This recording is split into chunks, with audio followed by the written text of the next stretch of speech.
আমি ফেব্রুয়ারিতে সম্ভাব্য একটা নির্বাচনের তারিখ জাতীয় নির্বাচন দেওয়ার জন্য ডেট ঠিক করা হয়েছে। আগামী জাতীয় নির্বাচনে পঞ্চগড় আসনে ধানের শীষের একমাত্র প্রার্থী ব্যারিস্টার নওশাদ জমির ভাইকে আমরা জয়ী করার জন্য, বিশেষ করে ব্রিজের এপারে যারা আমরা আছি, আমরা চেষ্টা করব সবাই ঐক্যবদ্ধ থেকে শুধু নির্বাচনের জন্যই আমরা কাজ করব। নওশাদ ভাইকে যে কোনো মূল্যে আমরা ধানের শীষের যে প্রার্থী তাকে আমরা সবাই মিলে চেষ্টা করব একত্রিত হয়ে বের করার। অনেক ষড়যন্ত্র চলতেছে, এখানে বিভিন্ন রকম চলতেছে, প্রভাকার চেষ্টা চলতেছে। এই দলটা একটা বৃহৎ দল, দু চারটা পোকা থাকবে, এটা স্বাভাবিক।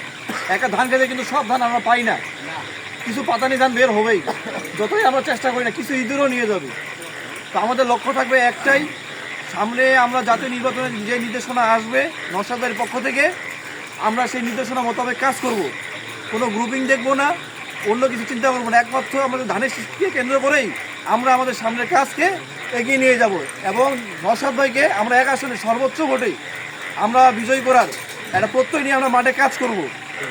আমি আজকে আমার ডাকে সবাই এসেছেন, আমি আশা করব সামনে যে ডাকটা দিব আপনারা বৃহৎ পরিসরে আসবেন, যেহেতু বৃষ্টিপাত হয়েছে আজকে, এই জন্য আজকে অনেকে এখানে উপস্থিত হতে পারেনি। টাইম ছিল আমাদের 7টা 8টায়, আজকে প্রায় 10টা বেজে যাচ্ছে। এরপরও আপনারা সবাই এখানে আছেন, সবাইকে আমি আমার অঞ্চলে অন্তত ধন্যবাদ জানাই। সামনে আমি আরও ডাক দেবো, আপনারা আসবেন, এই আশা ব্যক্ত রেখে আমি আর সংযুক্ত এখানে শেষ করছি। সবাই ভালো থাকবেন, সুস্থ থাকবেন ইনশাল্লাহ। আসসালামু আলাইকুম।